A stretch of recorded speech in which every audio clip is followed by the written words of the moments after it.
Mira a tu alrededor hoy. Vivimos en un mundo increíblemente conectado por la tecnología, pero extrañamente dividido. Idiomas diferentes, culturas diferentes, maneras de pensar radicalmente opuestas. ¿Alguna vez te has preguntado por qué, si venimos del mismo origen, estamos tan dispersos y a menudo nos cuesta tanto entendernos? La Biblia tiene una historia que aborda precisamente esto, una historia que es mucho más que un simple relato infantil, la Torre de Babel. En los primeros tiempos, después del gran diluvio, la humanidad era una. Había una sola lengua y una sola manera de hablar.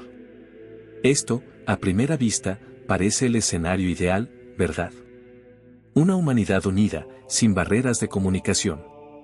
Pero lo que hicieron con esa unidad es lo que nos revela una profunda y eterna verdad sobre la naturaleza humana y plantea preguntas incómodas sobre la naturaleza de Dios y su plan.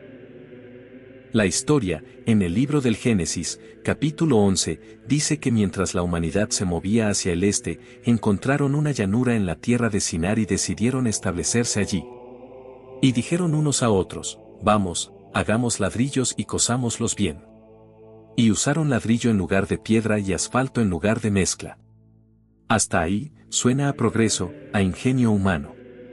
Pero luego revelan su verdadero objetivo, y aquí es donde la historia da un giro que nos confronta. Dijeron, vamos, edifiquemos una ciudad y una torre, cuya cúspide llegue al cielo, y hagámonos un nombre, por si fuéramos esparcidos sobre la faz de toda la tierra. Detengámonos aquí. ¿Hagámonos un nombre?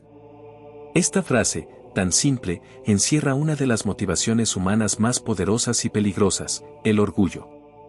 No dijeron demos gloria a Dios por habernos salvado del diluvio o edifiquemos para servirnos unos a otros. Dijeron, hagámonos un nombre.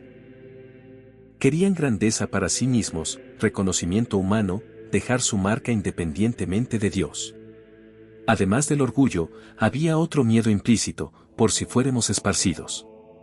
Después del diluvio, Dios había bendecido a Noé y sus hijos diciendo, fructificad y multiplicaos, y llenad la tierra, Génesis 9:1. La orden divina era clara, dispersarse, poblar el planeta, ser custodios de la creación. Pero la humanidad, unida en su propia fuerza, prefirió amontonarse, concentrar el poder, desafiando indirectamente el mandato divino.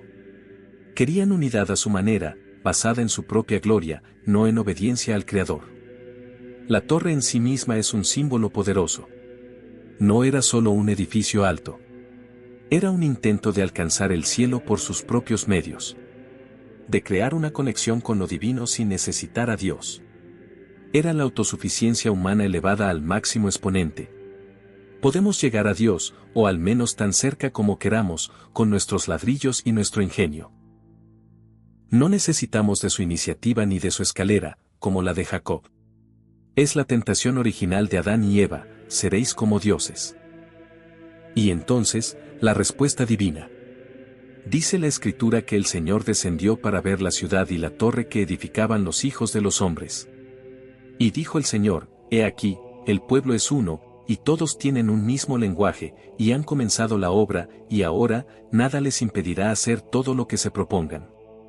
Esta frase es fascinante y un poco aterradora, nada les impedirá hacer todo lo que se propongan. Imaginen a una humanidad unida, con un solo propósito, incluso si ese propósito es egocéntrico y desafía a Dios, y con capacidad ilimitada para lograr lo que sea. ¿Qué terribles cosas podrían lograr? ¿Qué nivel de maldad o tiranía global sería posible? Entonces, el Señor dijo, ahora, pues, descendamos, y confundamos allí su lenguaje, para que ninguno entienda el habla de su compañero. Y el Señor los esparció desde allí sobre la faz de toda la tierra, y cesaron de edificar la ciudad.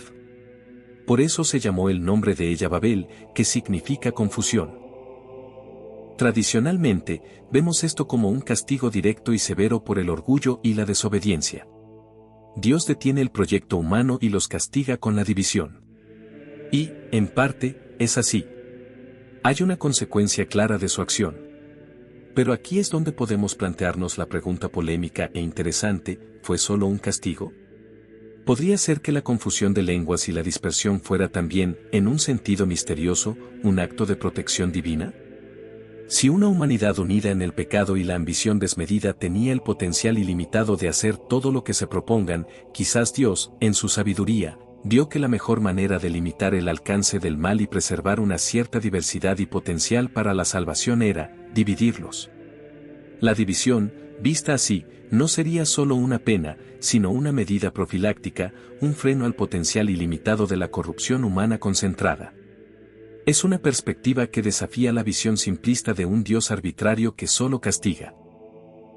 Podría ser un acto de misericordia a largo plazo. Las consecuencias de Babel son evidentes en nuestro mundo hasta hoy, la diversidad de lenguas y culturas, sí, con toda su riqueza, pero también la dificultad inherente para la comunicación, los malentendidos, las barreras que llevan a conflictos. Babel creó la desunión y la fragmentación que vemos en el panorama global. Es la explicación bíblica para por qué no podemos simplemente llevarnos bien. Pero la historia de Babel no termina en confusión y dispersión. La fe cristiana nos ofrece la respuesta, la anti-Babel, Pentecostés. En el libro de los Hechos de los Apóstoles, cuando el Espíritu Santo desciende sobre los discípulos, algo asombroso ocurre.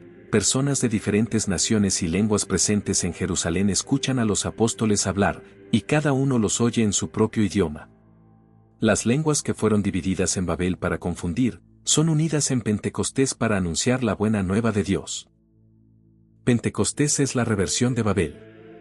En Babel, los hombres intentaron subir al cielo por su propio poder y orgullo, resultando en confusión.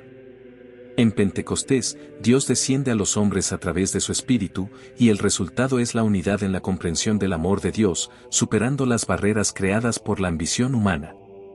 La Iglesia, nacida en Pentecostés, es llamada a ser esa nueva comunidad, unida no por una sola lengua o cultura impuesta por el hombre, sino por el único Espíritu que habita en la diversidad de sus miembros. ¿Qué nos enseña Babel hoy? Nos enseña sobre el peligro de la ambición desmedida y el orgullo que busca la gloria propia en lugar de la de Dios. Nos recuerda que la verdadera unidad no se construye solo con tecnología o proyectos humanos grandiosos, sino que requiere alinearse con el plan y la voluntad de Dios. Nos hace reflexionar sobre la complejidad de las acciones divinas, que a veces parecen castigos pero pueden encerrar propósitos más profundos, como la protección o la preparación para un plan mayor, Pentecostés. La Torre de Babel no es solo una historia antigua sobre una torre que no llegó al cielo. Es un espejo de la condición humana, nuestra constante lucha entre la humildad y la arrogancia, entre la obediencia y la autosuficiencia. Y al contrastarla con Pentecostés, nos muestra que la respuesta de Dios a nuestra división no es dejarnos en ella, sino ofrecernos una unidad superior, construida sobre el amor y el espíritu, no sobre ladrillos y orgullo. Ahora, quiero escuchar tu perspectiva. ¿Habías visto alguna vez la historia de Babel bajo esta luz, quizás como un acto de protección divina y no solo de castigo? ¿Cómo crees que la confusión de Babel sigue afectándonos hoy en día? ¿Y cómo podemos vivir el espíritu de Pentecostés para ser agentes de unidad en un mundo babelizado?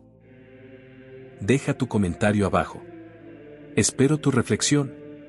Si este viaje a través de Babel te ha parecido tan fascinante y revelador como a mí, dale un like a este video. Compártelo con alguien a quien le interese desentrañar los misterios de las Escrituras. Y no olvides suscribirte al canal y activar la campanita para seguir explorando juntos las profundidades de nuestra fe y las historias que nos forman. Gracias por acompañarme.